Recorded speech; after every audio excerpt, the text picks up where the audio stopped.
esta maldición de Tutankamón que podría llegar a nosotros. Mira, de alguna manera, fíjate que esto es casi, digamos, como noticia en proceso, porque el Museo de Historia Natural, ¿cierto?, de Santiago de Chile, finalmente comenzó a sacar esos tesoros que no los muestra en exhibición constantemente, digamos, porque son tremendas joyas, digamos, no les puede ocurrir nada, y incluye 4 momias egipcias con el sarcófago y todo lo demás. Y aquí obviamente nos saltó... Perdón, ¿y cómo llegamos a tener esas momias? Así fue como un chiripazo, digamos. Yo diría que un chiripazo, porque como que están en el Louvre nomás, ahí la estamos viendo. Yo he ido. Chile. Sí, en el año 2009 fue la última vez que la sacaron a pasear. Exacto. Sí, señor. Exactamente. Mal enfrente donde se hacen los billetes, donde está la... Precisamente. Pues mucha atención, sí, son tremendamente. Las otras están en el Louvre, ¿cierto? En el famoso Museo de París, digamos, y otras pocas, obviamente, en el Cairo y en otros lugares. En el Metropolitan Museum. Exactamente, de África. Pues mucha atención. A nosotros inmediatamente recordamos que incluso hasta el día de hoy se sigue recordando probablemente una de las más poderosas maldiciones. Hoy día tratando de probar si es parte de la mitología o esto es ya un nivel de coincidencia pero abismante respecto a lo que tiene que ver con el más joven de los faraones, que es Tutankamón. Por favor, vamos a su ficha. ¿Quién era esta tumba, digamos? ¿Quién estaba dentro de este sarcófago? Tutankamón, faraón de la dinastía octava de Egipto, reinó del año 1336 a 1327 a.C., por supuesto, y murió, obviamente, a la edad de 19 años. Oye, fue muy importante y duró poquito y tiene como esta importancia como Tutankamón. Era el heredero, o sea, obviamente era prácticamente un ser humano elegido por las estrellas. Los dioses lo acompañaban. ¿Qué pasó? ¿Por qué digamos, en la tumba, por una enfermedad, digamos, muy sencilla. Es que las expectativas de vida en esa época eran absolutamente... Sí, llegaba a los 30, era, pero ya un anciano. Exactamente. Bueno, cuando se descubrió esta tumba, estaba cargado de todo tipo de utensilios, de joyas y todo lo demás. Ahí está, ustedes, todo el mundo lo reconoce. Es la imagen clásica de un sarcófago, de una tumba que se hacía solamente para los faraones, recubierta en oro, con un montón de joyas que lo recubrían. Como tenía 19 años, y era Egipto, digamos, de los años 1000 antes de Cristo, son muy pequeñitos, digamos, los seres humanos eran un poquito más cómodos, sí, eran muy pequeñitos, todo lo demás. Imagínate, puro arroz, grano y leche y exactamente, y ahí está el féretro, obviamente que es considerado una de las grandes piezas de la arqueología de la historia de la humanidad. Espectacular. Ahora, ok, eso sería como, wow, aplaudamos, mira el medio descubrimiento que hicimos.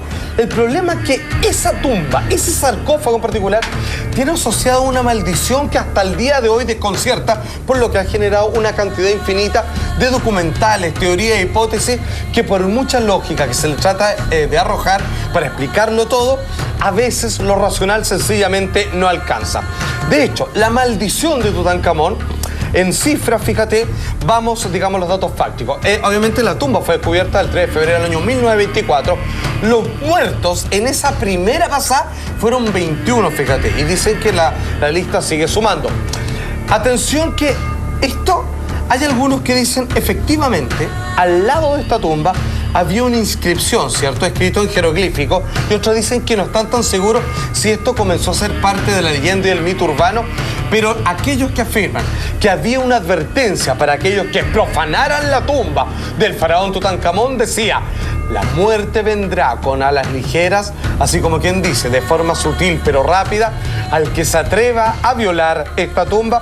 Y fue, de hecho, que muchas personas con enfermedades fulminantes, que personas sanas, arqueólogos, verdadero Indiana Jones en algunos casos, que habían, digamos, zafado la malaria y cuántas enfermedades exóticas, para pasar un par de semanas, ¡pum!, fueron todos despachados. Una gran cantidad de personas. Pasaban por arriba de esta tumba, la tocaban, intentaban la descubrieron, echaron abajo un muro, vieron que estaba la tumba, abrieron el sarcófago, vieron el cadáver de Tutankamón y de ahí se cosieron, empezaron a morir uno por uno. Accidentes, de las peores maneras y todo lo demás. También, que tienen que estar abriendo la tumba de Tutankamón. Bueno, de hecho, aquí lo puede escuchar perfectamente pronunciado de cómo fue el descubrimiento de esta tumba, de este sarcófago, uno de los más famosos en la historia de la arqueología. Atención. El descubrimiento de la tumba causó un enorme entusiasmo, principalmente porque era el único sepulcro real, prácticamente intacto, que se había encontrado en el valle. Y cuando los objetos comenzaron a salir de la tumba, pronto quedó claro que era una sepultura enormemente rica y fastuosa.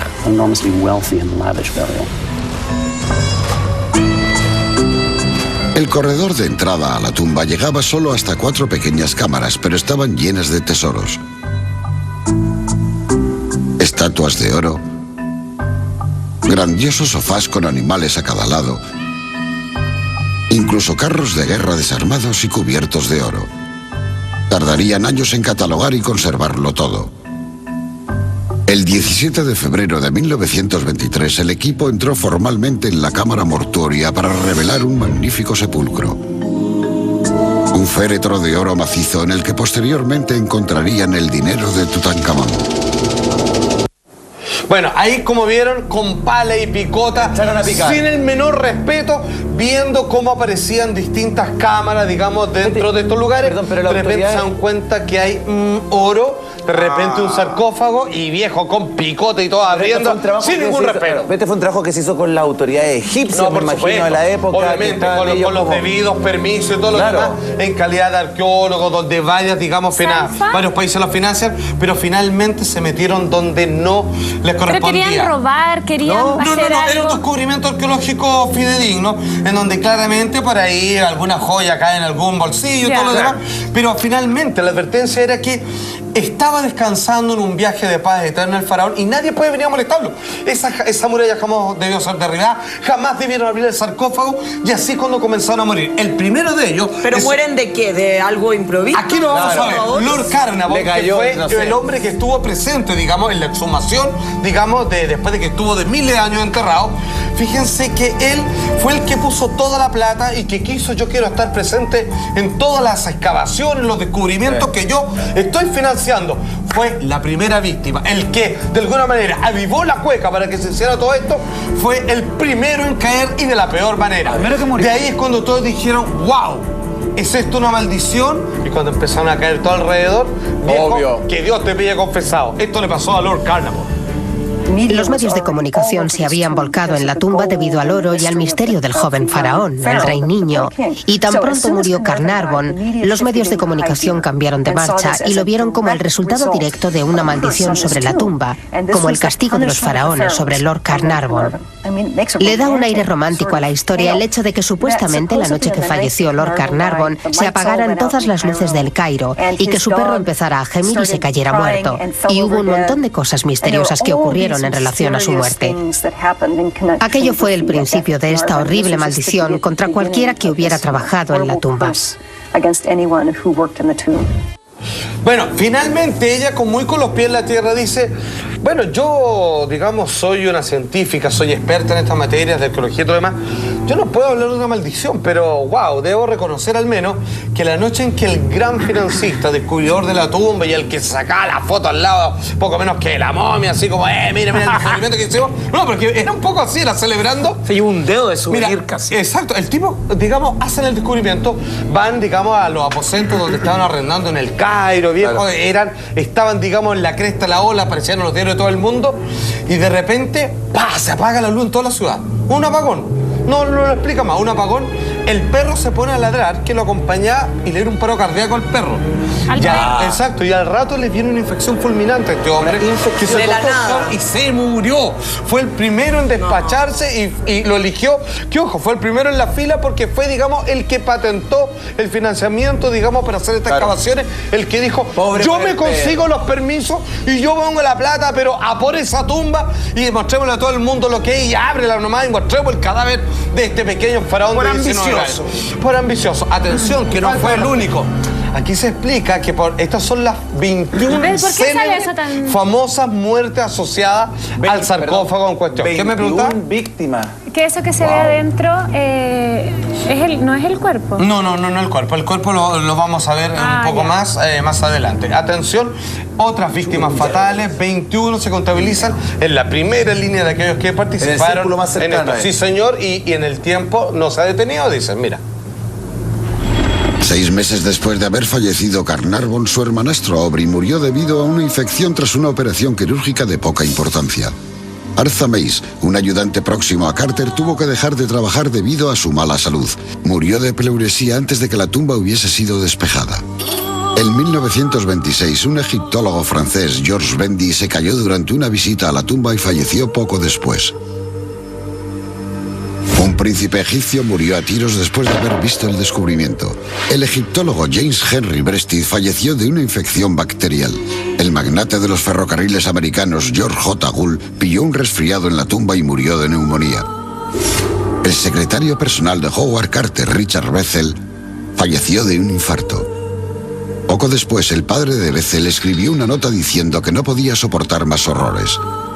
Luego se suicidó tirándose desde una ventana. Los diarios realzaban la relación con la tumba de Tutankamón, por muy indirecta que ésta fuese. En 1924, según algunos diarios, más de 20 personas habían sido víctimas de la maldición y la leyenda quedó firmemente arraigada en la tradición popular. Exactamente, porque mira, haciendo un catastro, tenemos por favor la gráfica de las víctimas en general, que como les digo, se sigue asociando hasta la fecha, pero obviamente cada vez más distanciado. Como se puede ver, el equipo que descubrió la tumba, 16 personas murieron ahí. Bueno, pero puede haber sido por ciertos gases o ciertos... Como le dije, vamos a hablar de eso sí, un poquito más. Miren, los tripulantes del avión de traslado, obviamente, también que llevaban todas las joyas, abajo se vino todo muerto. El de vuelta con las joyas. Exactamente. Muerto. Oye, cuando de repente dicen, ya, ¿quién se va a quedar con esta reliquia que ya nosotros lo descubrió? Obviamente el Museo de Egipto. ¿Ya quiénes son los directores? ¿Lo aceptan ustedes? Sí. Los dos firmaron, cagaron otro día los dos. Que eran dos, cada uno con su casa, en distintos lugares vivía. Dijeron, ya, que la trasladamos y que vengan para acá. Se murieron. Se murieron. Pero ya se estaban dando cuenta que había algo raro ahí, ¿o no? Hasta esa altura no tanto. No se O sea, hacía quédate tú. Oye, y Ian Mes, que hizo de Judas Iscariote en la película Jesús, en la serie Jesús de Nazaret, que él dijo, ¿saben qué? Hay como una maldición en esto, hagamos una película ya. Él dijo, ya, yo soy el protagonista. Nadie entiende cómo van a empezar a filmarla. Viene de su casa y en el auto se desbarrancó y se mató el weón. Se murió el actor, weón, que es una cuestión impresionante. Judas. Absolutamente. Y que encima ya hecho de Judas, las tenía todas, claramente. Ahora, ¿cómo se provoca esta maldición? ¿De dónde parte? ¿De dónde genera? La verdad es que hay harta de hipótesis racionales y de corte mucho más esotérico. Mucha atención al siguiente segmento.